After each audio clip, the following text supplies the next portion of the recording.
She married a broke werewolf to save her father, until every alpha knelt before her husband.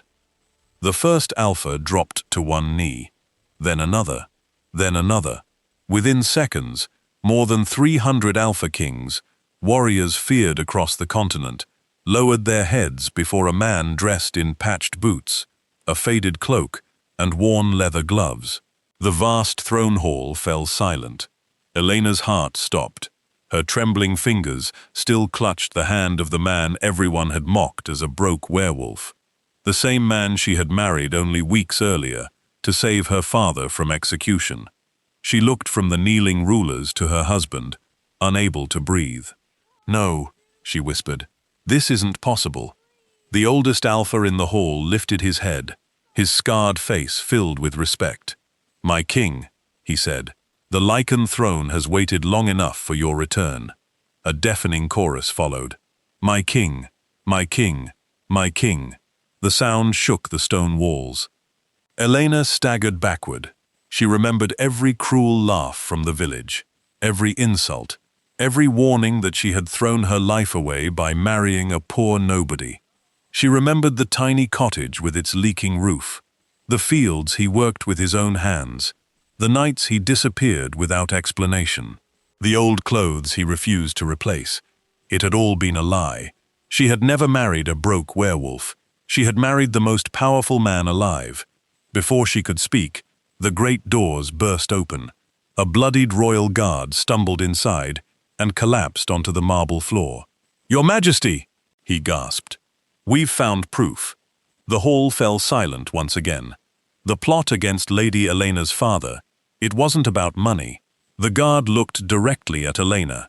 Her father was framed because someone knew he would never allow the future Luna to marry the Lycan King.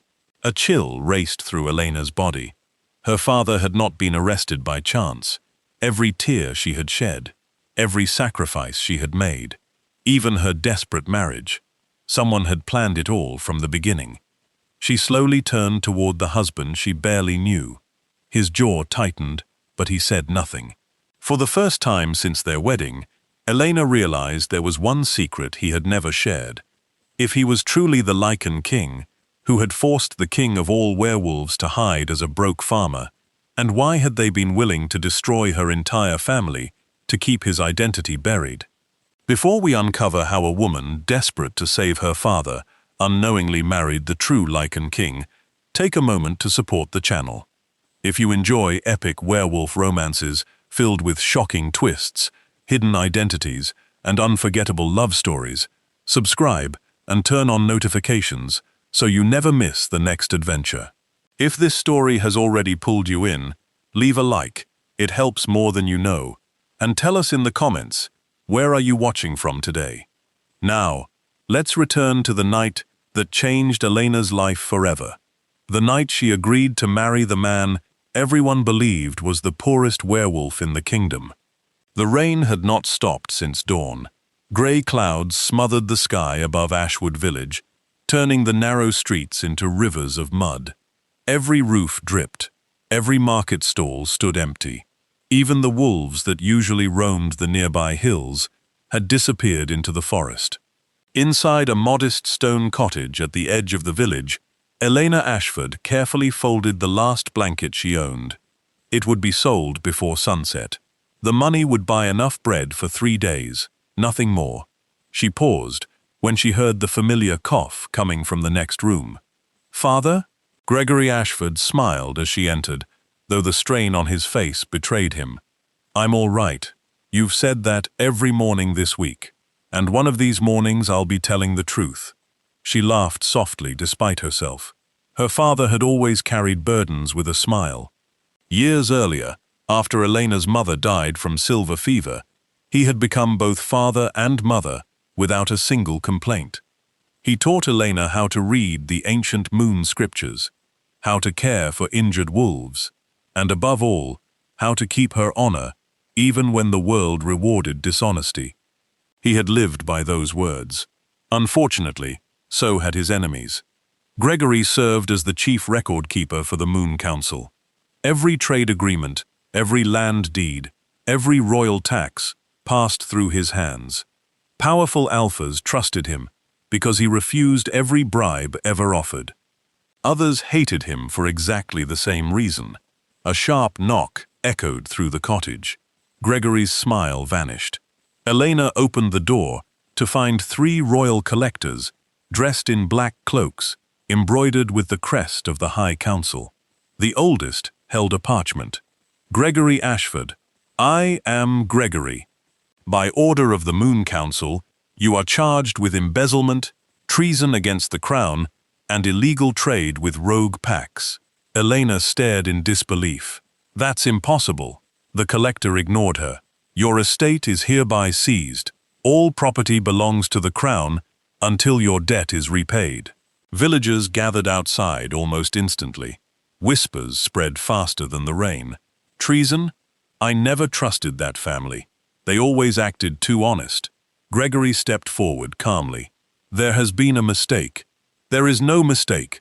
The collector unrolled another parchment. A leather pouch landed on the floor. Silver moonstones spilled across the cottage. The crowd gasped. Possession of stolen moonstones carried only one punishment: death. Gregory looked genuinely confused. I've never seen those before. But they were found beneath your floorboards. They were planted. So you claim. The guards seized his arms. Elena threw herself between them. My father would never betray the kingdom. One guard shoved her aside. She struck the wooden table and crashed onto the floor. Gregory struggled for the first time. Don't touch my daughter. Silver chains snapped around his wrists. His wolf immediately fell silent beneath the enchanted metal. The oldest collector turned to Elena. The crown is merciful. Her heart lifted for a moment. If the debt of 100,000 silver moons is paid within 7 days, the execution will be suspended, pending further review. Hope disappeared as quickly as it came. 100,000. Ashwood Village itself was barely worth half that amount. The collectors marched Gregory outside. As they led him through the village square, the same people who once greeted him with smiles now avoided his eyes. Some pitied him. Others enjoyed the spectacle. Elena chased after the wagon until her legs gave out. Her father looked back one last time. Do not sell your future to save mine. Then the wagon disappeared into the rain. For the first time in her life, Elena had no idea what to do. 3 days passed. She sold everything. Her mother's jewelry, their furniture, the family horse. Even the wedding ring Gregory had kept since his wife's death. It wasn't enough. Late on the 3rd evening, someone slipped an envelope beneath her door. There was no seal, no signature, only thick cream paper. Inside lay a single marriage contract. The terms were painfully simple. Marry Ronan Blackwood before the 7th sunrise. In return, Gregory Ashford's debt would be erased immediately. The execution order would be withdrawn. Refuse, and Gregory Ashford would die. Elena searched every corner of the document. No family crest, no explanation. Only one final sentence written in elegant black ink. Do not attempt to learn who he truly is. The next morning, she did exactly the opposite. Ashwood was not a large village. Finding Ronan Blackwood should have been easy. Instead, every answer contradicted the last. The poor farmer, an old merchant scoffed, lives beyond Frostwood, barely earns enough to feed himself. A blacksmith snorted. Strong fellow, but strange, pays in old silver coins no one has seen for years. A widow lowered her voice. He helped rebuild my roof after the storm. Wouldn't accept a single coin. Another villager rolled his eyes. People call him kind because they don't know any better. He's nothing but a broke werewolf hiding in the woods. But where did he come from? Elena asked. Nobody knew. No parents. No pack. No history. He had simply appeared in Ashwood 5 years earlier, bought a crumbling cottage with cash, and kept to himself ever since. One thing, however, every villager agreed upon. Don't expect much. He's poor, so poor he patches his own boots, so poor he still plows his fields by hand, so poor no woman has ever agreed to marry him. As the sun dipped behind the trees, Elena followed the narrow forest path toward Frostwood. Through the mist, she finally saw a small cottage surrounded by rows of freshly planted crops. A lone man stood in the field, splitting firewood with calm, measured swings of an axe. His clothes were faded, his boots were worn, exactly as everyone had described. Then he paused. Slowly, he turned toward the path. Even from a distance, Elena felt something she could not explain. His silver eyes met hers. For one impossible heartbeat, the entire forest seemed to fall silent. Elena's footsteps slowed. The silence surrounding the cottage felt unnatural. No birds sang from the trees. No insects buzzed through the damp grass. Even the breeze seemed to hold its breath. The stranger rested the axe against a chopping block before walking toward her. He moved without hurry, yet every step carried quiet confidence. His faded shirt clung to broad shoulders hardened by years of labor. A light scar crossed his jaw, disappearing beneath a short, neatly kept beard. His dark hair stirred gently in the evening wind, and those unusual silver eyes never left hers. When he stopped a few feet away, he offered a polite nod. "Miss Ashford." Elena blinked. "You know who I am." "The village is small." His voice was calm and surprisingly warm. "I know your father has been taken. I'm sorry." The simple words carried more sincerity than all the empty condolences she had heard during the past 3 days. "You must be Ronan Blackwood." "I am." She studied him carefully. There was nothing about him that suggested wealth or power. His hands were rough from honest work. His clothes had been mended several times. Behind him stood a weathered cottage with a sagging roof and a small vegetable garden. It looked exactly like the home of a man who struggled to survive. Yet something refused to fit. His posture, his eyes, the quiet authority in his voice. It reminded her of the Alpha Lords who visited the Moon Council, except none of them possessed this strange sense of peace. "You received the contract," Ronan said. "I did. And you've come for answers." "I've come because someone offered to save my father." Ronan nodded toward the cottage. "Come inside." The room was simple but spotless.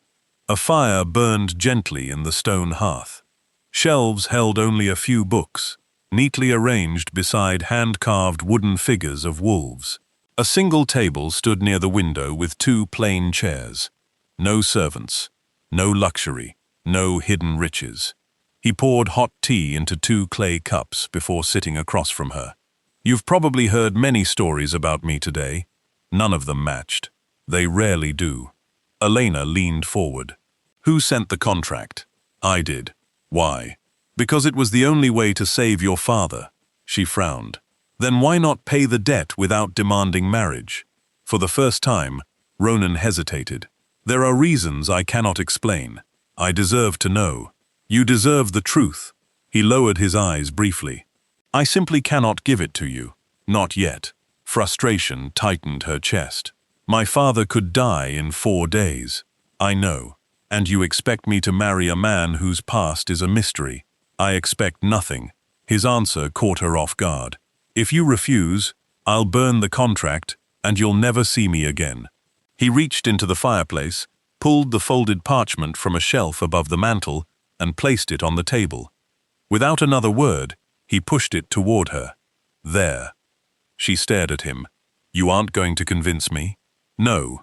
You aren't going to make promises." "I don't make promises I can't keep." His honesty unsettled her more than any lie could have. She had expected desperation from a poor man offered the chance to marry. Instead, he seemed completely prepared to lose her. "You've never been married?" she asked. "No." "Why?" "The right person never came." "And now?" A faint smile appeared. "Now she has." Heat rushed into Elena's cheeks. She quickly looked away. Before she could answer, a sharp howl echoed through the forest. Then another. Then 3 more. Ronan's expression changed instantly. The warmth vanished from his face. He stood and walked to the window. "What is it?" Elena asked. "Visitors." She looked outside, but saw only trees swaying in the wind. "I don't see anyone." You won't. Moments later, heavy footsteps approached the cottage. 3 enormous wolves emerged from the forest. Their coats were nearly black, marked with silver streaks across their shoulders. Each stood almost as tall as a horse. Elena instinctively stepped backward. They're wild. No. Ronan calmly opened the front door. The largest wolf approached, lowered its massive head before him, and remained perfectly still. Elena's eyes widened. The beast was bowing, not growling, not threatening, bowing. Ronan rested one hand gently on its head. You've come a long way. The wolf let out a low whine before placing a sealed leather pouch at his feet. Ronan picked it up. Without opening it, he spoke quietly. Tell them I'm not returning. The wolf hesitated. Then, to Elena's astonishment, it bowed a second time before turning back toward the forest. Within seconds, all 3 wolves disappeared into the darkness. Silence returned. Elena stared at Ronan. What was that? Old friends. Wild wolves don't bow. They weren't wild. They obeyed you. They respect me. Why? Ronan met her gaze. That's one of the answers I cannot give you. He placed the unopened leather pouch into a wooden chest and locked it without even looking inside. Whatever message those wolves had carried, he already seemed to know its contents. Elena's mind raced. Nothing about this man made sense. He lived like the poorest werewolf in Ashwood. Yet creatures powerful enough to terrify seasoned hunters crossed half the kingdom simply to kneel before him. As she rose to leave, Ronan walked her to the door. If you choose to marry me, he said quietly, your father will walk free before the 7th sunrise. And if I don't, his silver eyes reflected the fading light. Then I hope another miracle finds him before it's too late. That night, Elena lay awake, staring at the marriage contract beside her bed. Every sensible part of her warned against trusting a man wrapped in secrets. But every hour she delayed brought her father one step closer to execution. When dawn finally broke, a loud knock shook the front door. She opened it to find a royal messenger standing outside, his face pale with urgency. He handed her a sealed decree from Blackfang prison. With trembling hands, Elena broke the wax seal. The first sentence stole the breath from her lungs. Gregory Ashford's execution had been moved forward. He would die at sunset the following day. The words echoed across the mountain pass. We've finally found our king. The scarred commander lowered his spyglass, his single grey eye fixed on the thin trail of smoke rising above Frostwood Forest. For 5 years they had searched every kingdom, every rogue settlement, every abandoned fortress. Now their search was over. One of the younger riders urged his horse forward. General Aldrich, should we ride to him now? The commander shook his head. No, but we've waited years. And we will wait a little longer. He turned his horse away from the ridge. If His Majesty wished to be found, he would never have hidden. The young warrior frowned. Then why come at all? Because others are already moving. Far below, another group of riders entered the forest from the eastern road. Unlike Aldrich's company, they wore the crimson armor of Alpha Victor Draven. The general's expression darkened. They've reached him sooner than I expected. What are your orders? We watch. And if they attack, then we intervene. He looked toward the distant cottage once more, but not before. Back in Frostwood, Elena struggled to make sense of everything she had witnessed. The soldiers had fled. Wild wolves had bowed to Ronan. Now another strange howl had echoed through the forest. Nothing about the quiet farmer matched the life he claimed to live. Ronan returned to repairing the broken fence, as though none of it mattered. You aren't even going to ask if I'm frightened, Elena said. He hammered another plank into place. Are you? She opened her mouth to answer. She couldn't. Oddly enough, she wasn't afraid of him. She was afraid for him. Those men will come back, she said. I know. They'll bring more soldiers. I know. They might kill you. Ronan smiled faintly. They'll try. The certainty in his voice unsettled her. It wasn't arrogance. It sounded like experience. She watched him drive the final nail into the fence before quietly asking the question that had lingered in her heart since their first meeting. "Why did you choose me?" He rested both hands on the wooden post. "I didn't." She frowned. "What does that mean?" "You were chosen long before either of us knew." "I don't understand." "I know." Again, another answer without an explanation. Elena sighed. "You speak as though fate has already decided everything." Ronan looked toward the sky where dark clouds slowly drifted past the afternoon sun. Sometimes fate only reveals itself after people have made their own choices. She folded her arms. "That's still not an answer. No. Will you ever answer a question directly? When it's safe?" Before Elena could argue, hurried footsteps approached the cottage. An elderly woman burst through the trees, breathless and pale. It was Martha, the widow whose roof Ronan had repaired weeks earlier. "Ronan!" she cried. "They've taken Daniel!" Ronan immediately stepped toward her. "What happened?" "Alpha Victor's collectors. Daniel tried to stop them from burning another family's home. They accused him of helping traitors. They're taking him to the square." Martha's voice broke. "They're going to make an example of him." Without another word, Ronan walked into the cottage. He emerged moments later, carrying only his weathered cloak. "No weapon?" Elena asked. "I won't need one." She stared at him. "I'm coming with you." "No. My father is already imprisoned because of these people. They're dangerous. So am I when someone threatens my family." For the first time that day, Ronan laughed softly. It wasn't mocking. It was genuine. "I believe you." Together they hurried toward Ashwood Village. Long before they reached the square, they heard shouting. Nearly every villager had gathered around the old well. Daniel, a young carpenter barely 20 years old, knelt in the center with his hands bound behind his back. Alpha Victor's captain stood over him. "The punishment for aiding traitors is public whipping." Daniel lifted his bruised face. "I helped a hungry family." "You helped criminals." The captain raised the silver whip. It never landed. A calm voice interrupted him. "That's enough." Every head turned. Ronan stepped through the crowd. The captain's face twisted with anger. "You again. I asked you to leave my home. You assaulted royal soldiers. They attacked first." The captain sneered. "You have no authority here."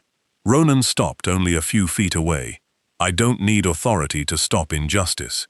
Several villagers exchanged uneasy glances. No one had ever spoken to Alpha Victor's men like this. The captain laughed. "Do you know who you're challenging?" "Yes." "And you still refuse to kneel?"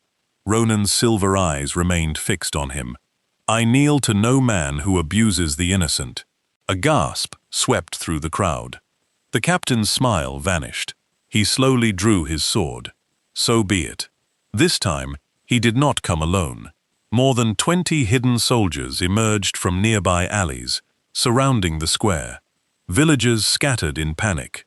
Elena's heart pounded. This wasn't an arrest. It was an execution. The captain pointed his blade directly at Ronan. "Kill him!" The soldiers charged. At that exact moment, a powerful gust of wind swept through the square. Every wolf in the surrounding forest began to howl. Ronan slowly lifted his head. His silver eyes flashed with an ancient golden light. And for the very first time since arriving in Ashwood, the calm farmer allowed a single fraction of his true power to awaken. The world seemed to hold its breath. The soldiers froze mid-stride. Their swords remained raised, but none of them could force themselves another step forward. An invisible weight settled over the village square. It pressed against every werewolf present, ancient and overwhelming, like the full moon itself had descended upon Ashwood. Elena felt it too. Her knees weakened, not from fear, from instinct. Every fiber of her being urged her to bow. She fought the feeling, gripping the edge of the old well until her knuckles turned white. Ronan stood perfectly still. The golden light in his eyes faded almost as quickly as it had appeared. The pressure vanished. The soldiers staggered, exchanging frightened glances. What was that?" one whispered. The captain's face had gone pale. He looked at Ronan as though seeing him for the first time. No, he muttered under his breath. It can't be. Before anyone could react, Ronan stepped forward.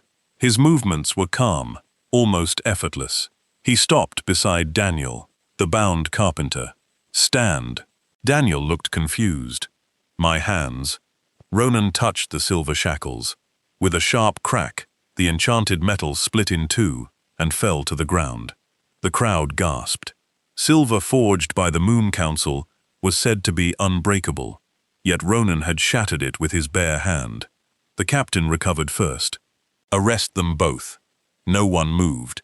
The soldiers stared at the broken chains scattered across the dirt. One quietly took a step backward. Another lowered his sword. You heard me, the captain shouted. Move. Still nothing. Ronan looked at the frightened warriors. I have no quarrel with you. His voice remained steady. You swore an oath to protect innocent lives. He glanced toward Daniel. Today your commander ordered you to do the opposite. Several soldiers lowered their eyes. They had followed Alpha Victor's orders for years without question. For the first time, doubt crept into their hearts. The captain noticed, his face twisted with rage. Cowards! He lunged toward Ronan himself. The silver blade sliced through the air. Ronan caught his wrist, not violently, almost gently. The captain struggled with all his strength. His arm refused to move. Sweat formed on his forehead. You? He growled. What are you? Ronan's expression never changed. A man who has seen enough innocent people suffer. He released the captain with a light push. The larger man stumbled backward, losing his balance before crashing into the muddy ground. A ripple of laughter spread through the villagers. Only hours earlier, those same people had mocked Ronan as the poorest werewolf in Ashwood. Now they stared at him with open disbelief. Martha stepped forward first. You saved Daniel. Ronan nodded. No one deserves punishment for showing kindness. One by one, other villagers began gathering behind him.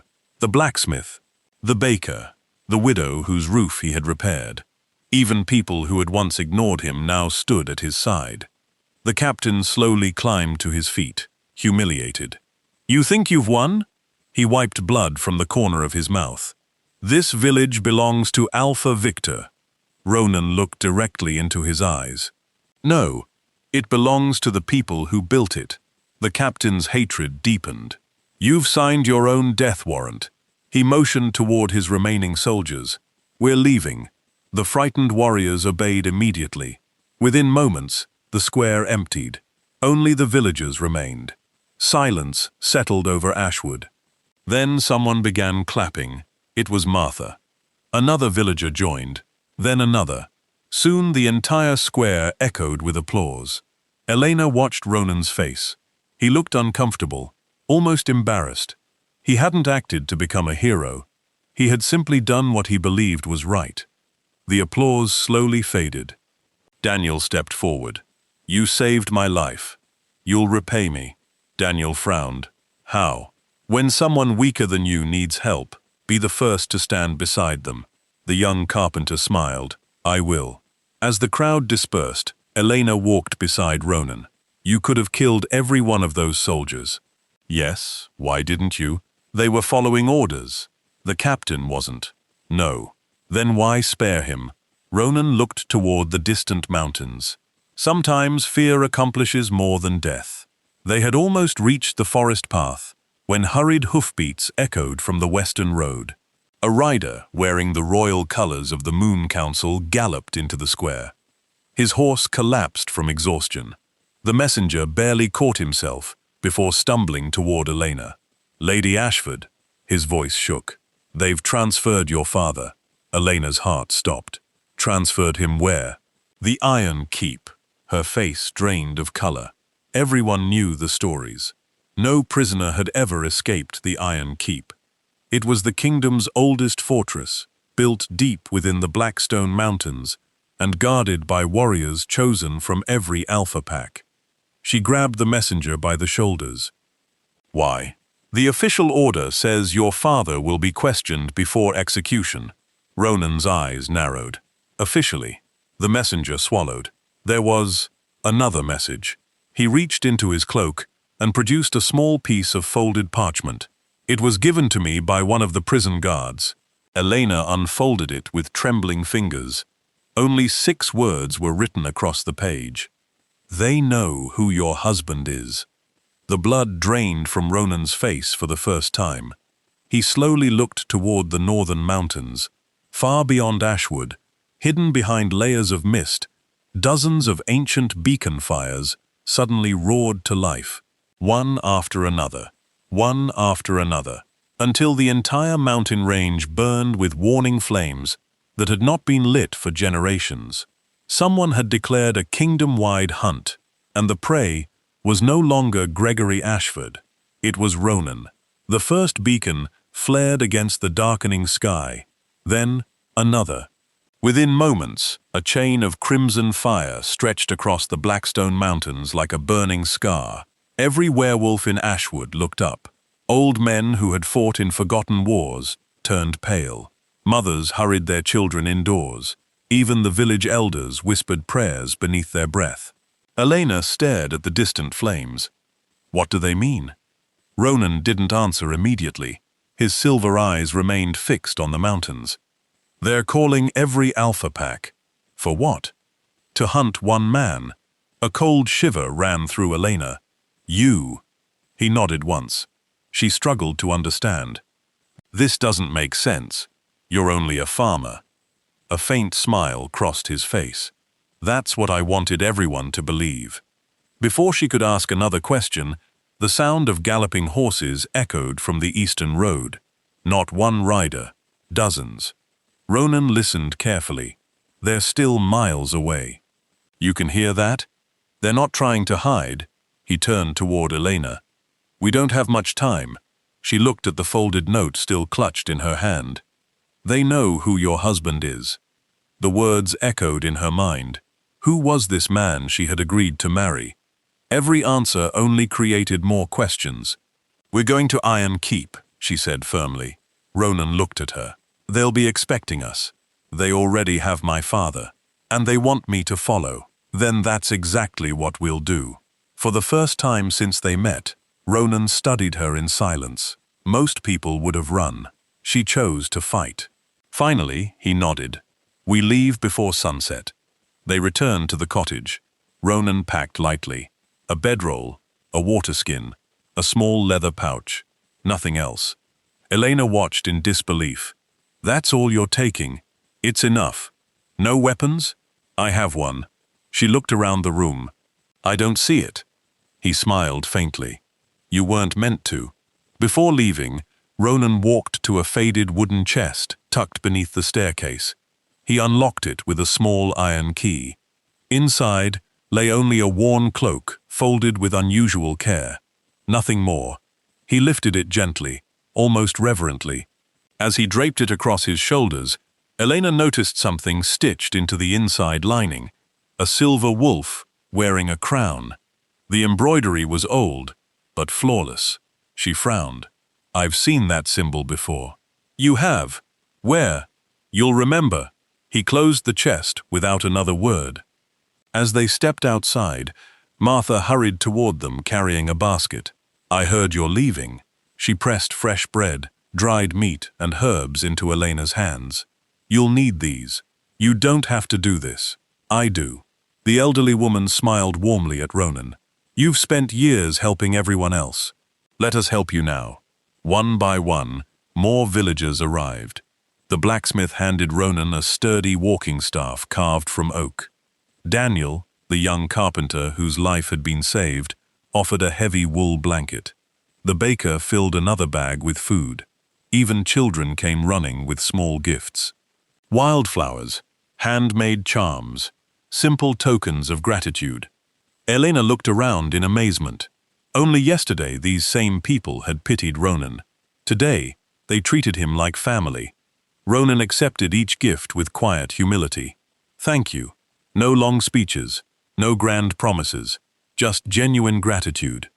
As they prepared to leave, The village elder approached. His back was bent with age, but his golden eyes remained sharp. He stopped before Ronan and bowed his head ever so slightly. The gesture was small, almost invisible, yet Elena noticed it. "So," the elder whispered, "it really is you." Ronan placed a finger to his lips. "Please." The old man nodded. "My silence has lasted 5 years. It will last a little longer." Elena's curiosity burned hotter than ever. The elder knew him, not as Ronan the farmer, as someone else, someone important.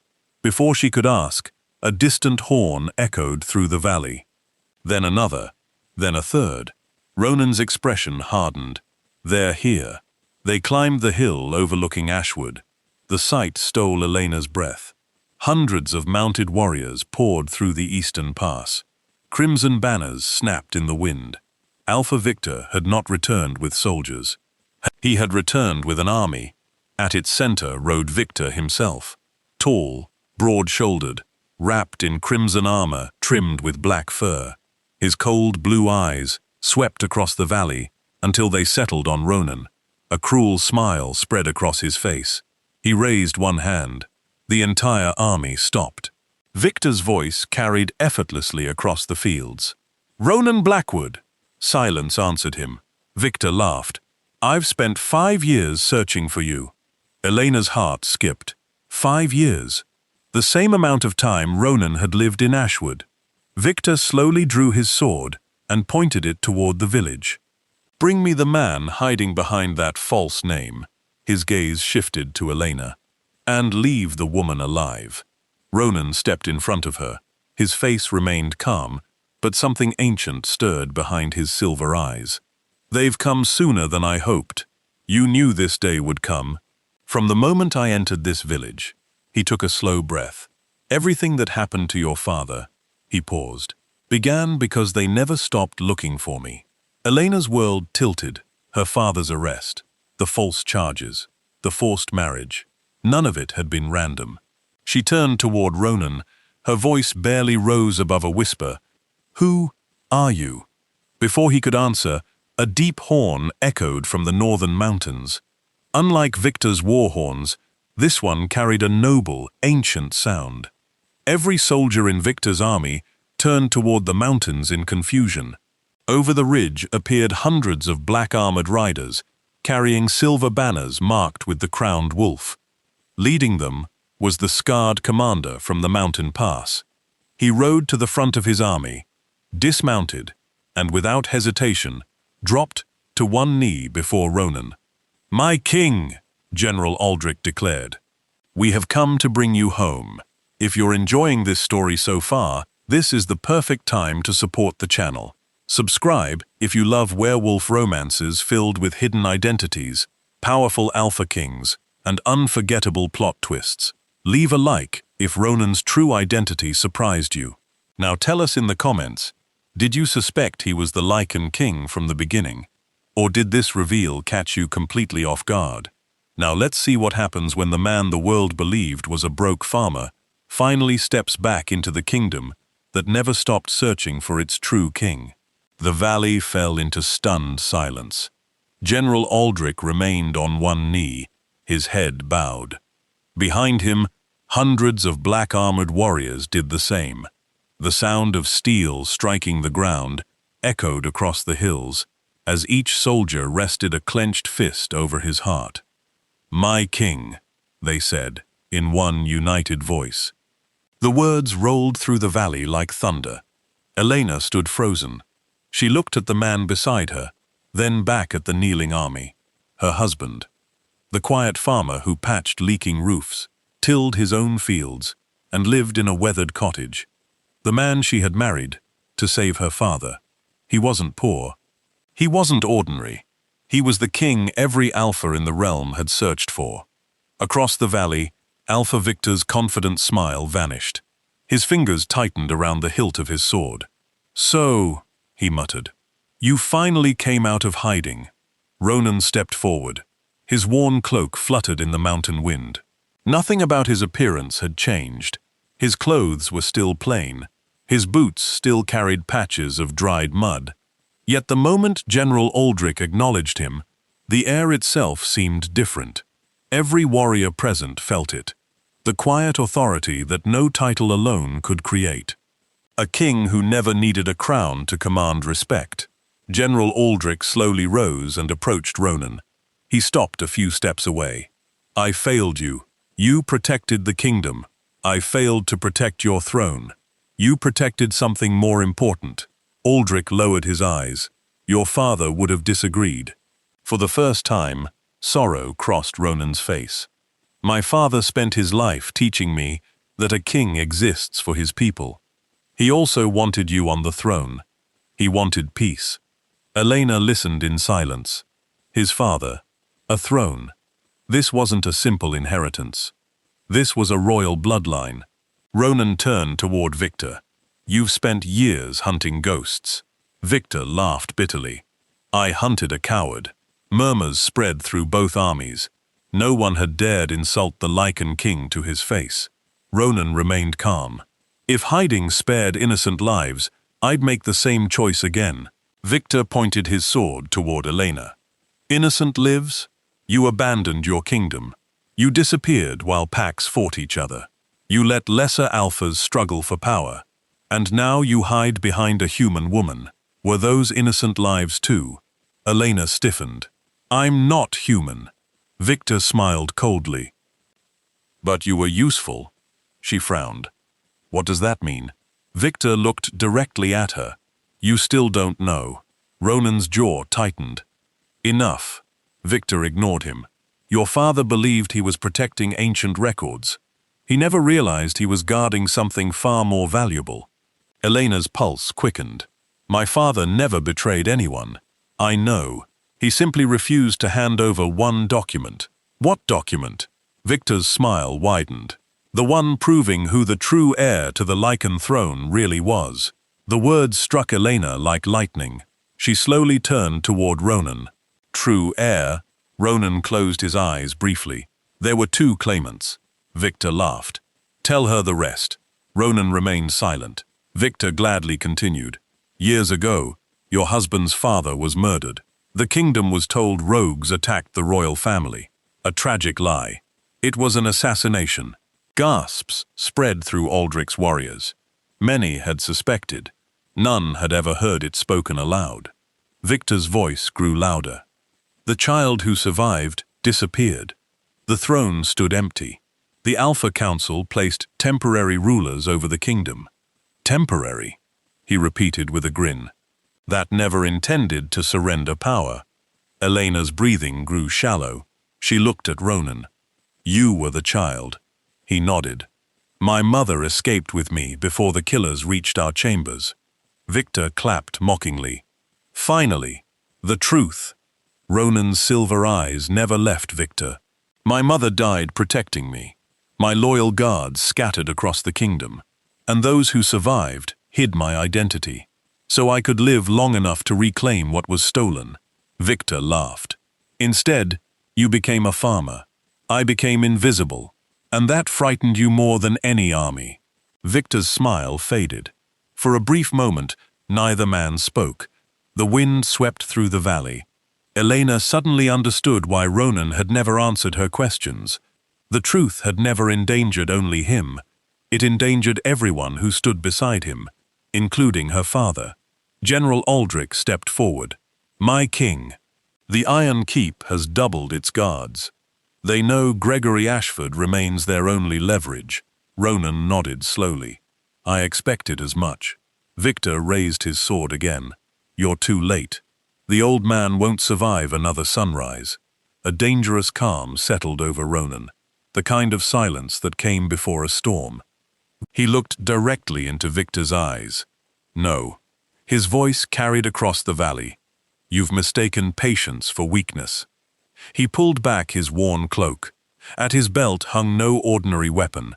A sword unlike any Elena had ever seen rested in an ancient black scabbard marked with silver runes. General Aldrich bowed his head again. The Moonfang blade. One by one, every warrior behind him followed. Even several soldiers from Victor's army instinctively lowered their eyes. Victor's confident expression cracked for the first time, because every legend in the kingdom agreed on one thing. Only the true Lycan King could draw the Moonfang blade from its scabbard. A cold wind swept through the valley. Every eye remained fixed on the ancient black scabbard hanging at Ronan's side. For generations, the Moonfang blade had existed only in stories. Parents whispered its legend to young pups before bed. Warriors swore impossible oaths in its name. Many believed it had been destroyed along with the royal bloodline. Now it rested at the hip of the quiet farmer from Ashwood. Victor's expression hardened. Legends don't win wars. No, Ronan replied calmly. People do. Victor lifted his sword toward the hills. Archers! Hundreds of bows snapped into position. The sharp sound echoed across the valley. Every arrow pointed toward Ronan.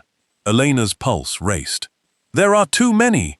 General Aldrich stepped beside his king. My warriors are ready. Ronan shook his head. Not yet. Victor laughed. You still refuse to fight. I refuse to waste lives. You've grown soft. Ronan looked across the battlefield. Among Victor's soldiers, he recognized familiar faces. Young warriors who had once trained under loyal commanders. Fathers who had joined the army to feed their families. Men who believed they were serving justice. They were not his enemies. They were victims of lies. Ronan stepped forward alone. General Aldrich reached for his arm. My king. Ronan gently stopped him. If we begin this battle today, thousands will die. Victor smirked. Then, surrender. No. Draw your precious sword. Not until there's no other choice. Victor's patience snapped. Fire. The command thundered across the valley. Hundreds of arrows darkened the sky. Elena's heart nearly stopped. Ronan. He did not move. Not a single step. Just before the arrows reached him, an enormous silver wolf burst from the forest. Then another. Then 10. Then 50. Within seconds, hundreds of wolves surrounded Ronan, Elena, and Aldrich's warriors. They leaped into the air with impossible speed. Arrow after arrow shattered beneath powerful jaws and sweeping claws. The valley erupted into chaos. Victor stared in disbelief. They answered him. Every wolf landed silently before Ronan, their heads lowered in perfect unison. Not one had been commanded. They had come willingly. Ronan slowly knelt. He rested one hand on the head of the oldest wolf, whose muzzle had turned white with age. My old friend. The great wolf released a gentle whine. Aldrich smiled. Fenrir. Elena looked between them. He has a name? He was the king's guardian long before either of us had grey hair. Fenrir turned toward Ronan. Around his neck hung a weathered leather pouch. The old wolf nudged it into Ronan's hand. Ronan opened it carefully. Inside rested a small silver ring, engraved with the crowned wolf. His mother's ring. The last possession she had carried, the night she fled the palace. For a moment, the battlefield disappeared. Ronan saw only memories. His mother kneeling before him, her hands trembling as she fastened the ring to Fenrir's collar. Protect him. The wolf had obeyed. For 20 years. Ronan closed his hand around the ring. Thank you. Fenrir lowered his head once more. Across the valley, Victor realized something had changed. The king no longer looked like a man hiding from his past. He looked like a ruler reclaiming it. Victor raised his sword again. Enough! If you won't attack, I will. He shifted. Bones cracked. Armor split apart. A massive crimson wolf burst onto the battlefield. Nearly twice the size of an ordinary alpha, Victor roared toward the sky. His soldiers answered with triumphant howls. One after another, hundreds shifted into their wolf forms. The earth shook beneath countless paws. General Aldrich drew his own sword. Our turn? Ronan looked toward Elena.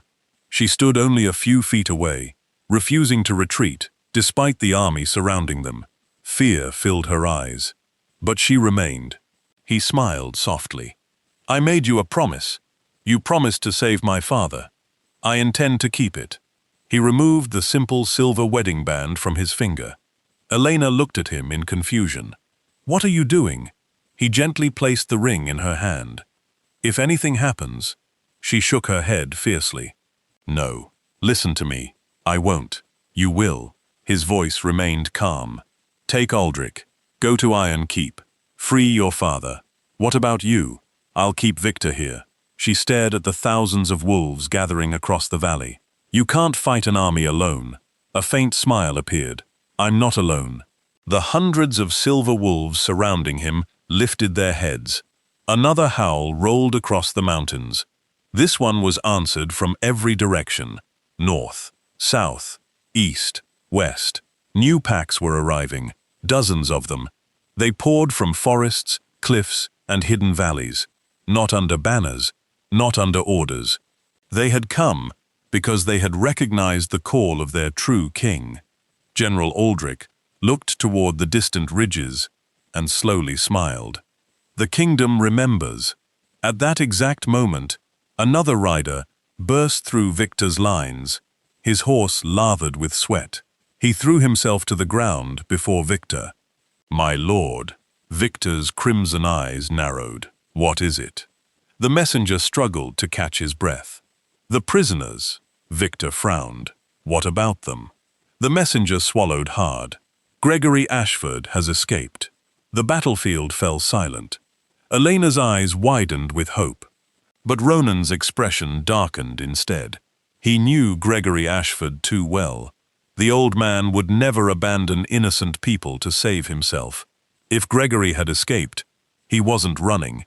He was trying to warn them. And that meant the real mastermind behind the conspiracy had finally made his move. Gregory Ashford had escaped. The words rippled across the battlefield, leaving both armies in stunned silence. Victor recovered first. His crimson eyes narrowed with suspicion. "That's impossible." The messenger lowered his head. "The prison commander is dead. The eastern gate was destroyed. But no one saw who freed him." Victor seized the man by his armor. "Then find him. We've already sent trackers. Send more." The messenger hurried away as Victor turned back toward Ronan. A slow smile spread across his face.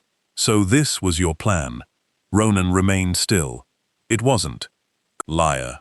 If I had planned his rescue, I wouldn't still be standing here." Victor searched his face, hoping to find the smallest hint of deception. He found none.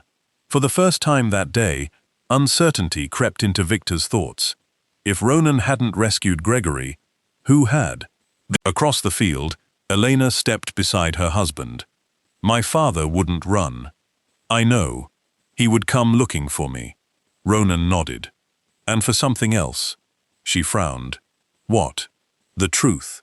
Before Elena could ask another question, General Aldrich rode forward, holding a weathered leather satchel. "My king. We found this near the southern trail." Ronan accepted the bag. His expression changed the instant he opened it. Inside lay dozens of aged parchment scrolls, wrapped in faded blue ribbon. The seal stamped into the wax had partially broken with age, but Elena recognized it immediately. The Moon Council. Ronan carefully unfolded the first document. His silver eyes scanned each line, then another, then another. At last he closed them. So it was all true. "What is it?" Elena asked. He handed her the oldest parchment. The title alone stole her breath. Royal Lineage of the House of Silverfang. Below it stretched an unbroken family tree dating back hundreds of years. At the bottom appeared two names: King Rowan Silverfang, his son, Ronan Silverfang. Beside Ronan's name stood the official royal seal, the rightful heir. Elena looked up in disbelief. "This proves everything. It proves who I am. But that's enough." "No," Ronan gently took the parchment back. "It isn't." "Why not?" "Because the council already knows." She stared at him. "They've always known." Victor laughed from across the battlefield. "Now you're beginning to understand." He slowly dismounted. "You think this kingdom was stolen because people didn't know the truth?" He spread his arms toward both armies. "They knew. They simply preferred power. A chill swept through Elena. Every accusation against her father, every forged document, every false witness.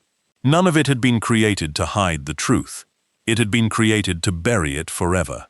Victor's smile widened. Your father found those records beneath the old council archives. He refused to destroy them. So we branded him a traitor. Elena's hands trembled with anger. You murdered innocent people. We protected stability. You destroyed families. We protected the throne. You stole it.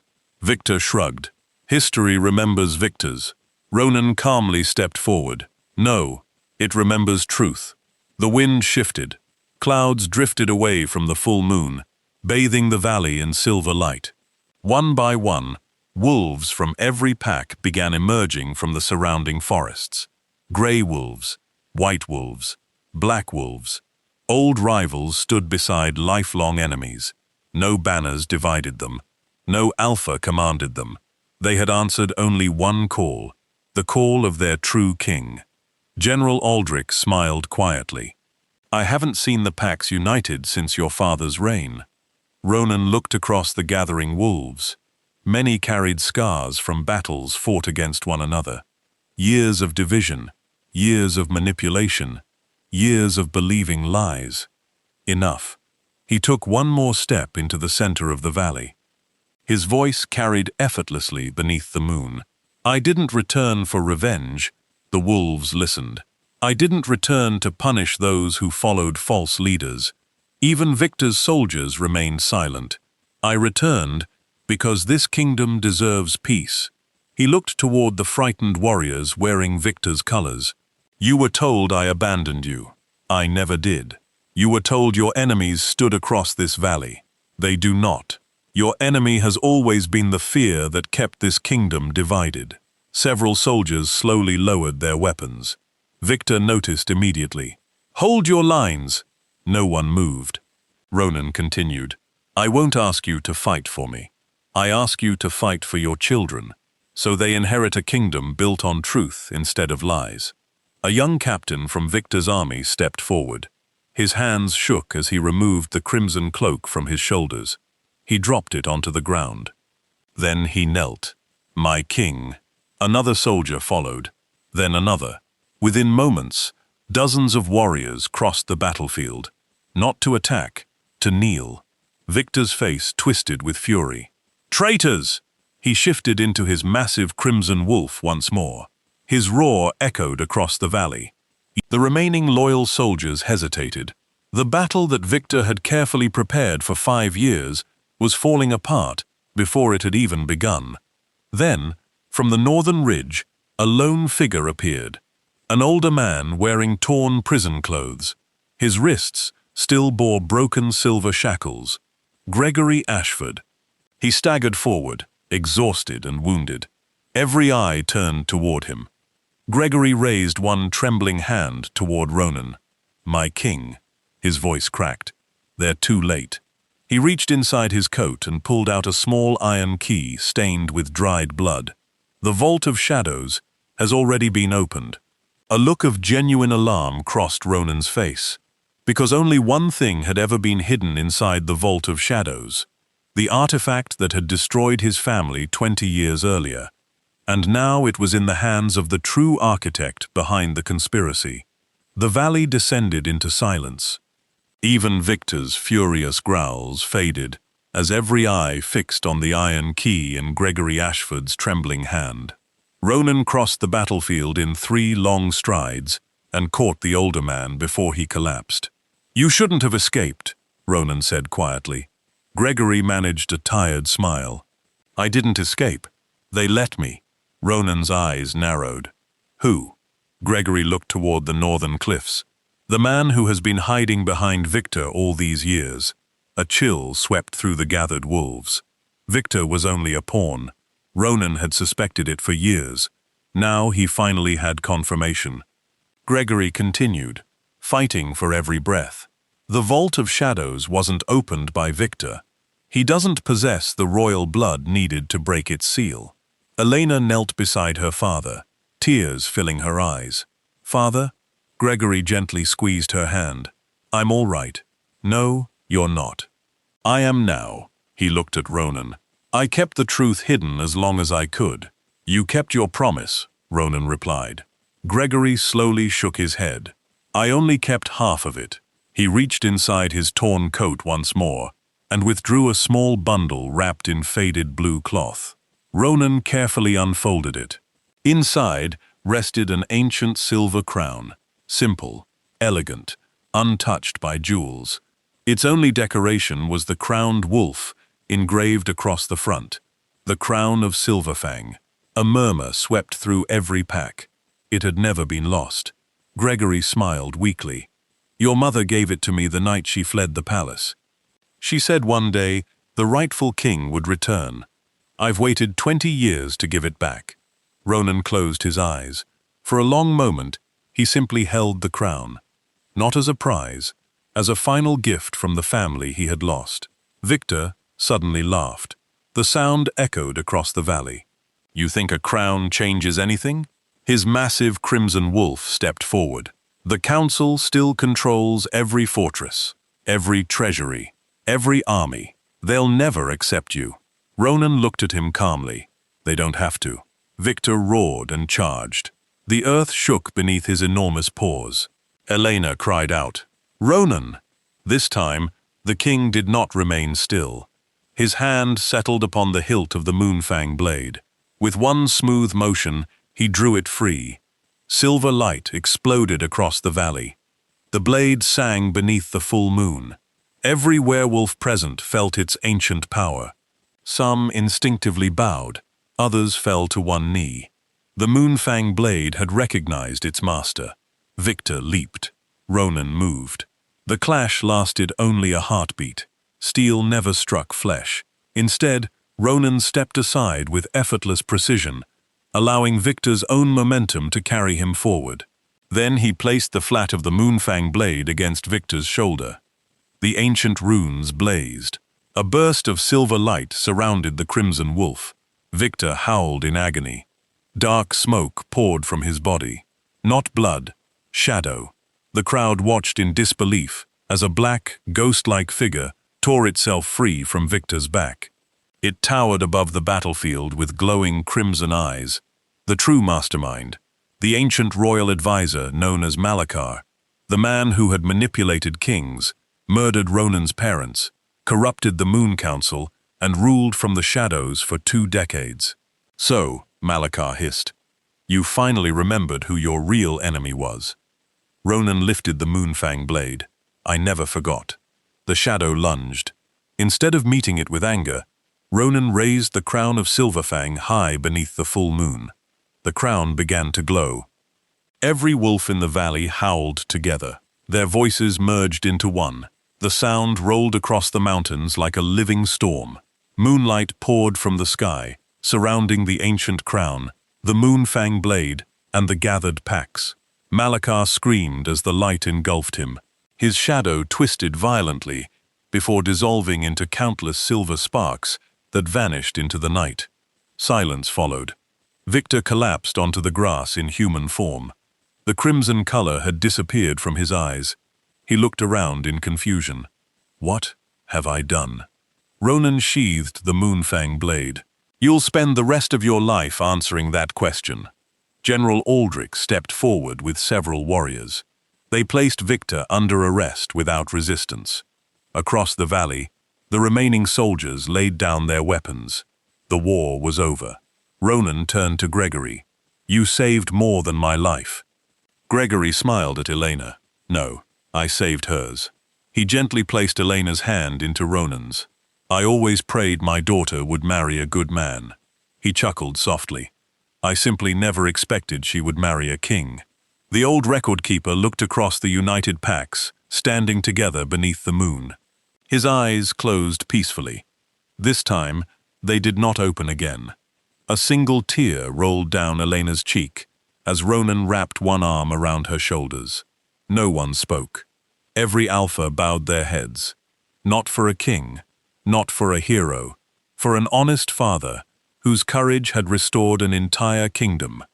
And beneath the full moon, with the crown of Silverfang resting once more upon the head of its rightful ruler, The divided packs became one kingdom again, while Elena, the woman who had believed she was marrying a broke werewolf to save her father, took her place beside the Lycan King as his queen. 1 year later, the kingdom of Silverfang looked nothing like the broken land Elena had first known. The walls that had once separated rival packs had been torn down, trade routes reopened, orphaned pups found homes. The Moon Council, once corrupted by fear and greed, had been rebuilt with representatives chosen from every pack, regardless of rank or wealth. Justice no longer belonged only to the powerful, it belonged to everyone. High above the capital, the royal gardens overlooked fields where wolves and humans worked side by side. Laughter echoed through the palace grounds, replacing the silence that had haunted them for decades. Elena stood beneath the same full moon that had witnessed the beginning of her extraordinary journey. Only this time, she wore no borrowed dress. She wore the silver crown of the Lunar Queen. Even after a year, she sometimes smiled at the memory of the tiny cottage in Frostwood, the patched roof, the vegetable garden, the worn boots that had fooled an entire kingdom. She had believed she was marrying the poorest werewolf alive. Instead, she had married the richest man in honor. Footsteps approached behind her. "You always come here when you're thinking," Ronan said with a smile. She turned and slipped her hand into his. "I was remembering our first meeting. When you thought I was nothing more than a broke farmer, you made a convincing one." He laughed. "It wasn't difficult. I enjoyed the quiet life, so why leave it behind?" Ronan looked across the kingdom, stretching beneath the moonlight. "Because peace isn't something you hide from, it's something you protect." Elena rested her head against his shoulder. "My father would have been proud. He is." Ronan looked toward the stars. "Men like Gregory Ashford never truly leave us. They live on every time someone chooses honesty over fear, kindness over power, and sacrifice over comfort." For a long moment, neither of them spoke. They simply watched the moon rise above a kingdom finally at peace. Far below, wolves lifted their heads and howled together, not as separate packs, not as rivals, as one family. And every time the people told the story of how their kingdom had been saved, they never began with the battles or the crown. They began with a daughter's love for her father. Because if Elena had not been willing to sacrifice everything for the man who raised her, she would never have accepted a marriage to a quiet stranger living in a forgotten cottage. She would never have discovered that the poorest werewolf in the kingdom was its true king. And the kingdom itself would never have found its way home. Some stories begin with destiny. The greatest ones begin with love.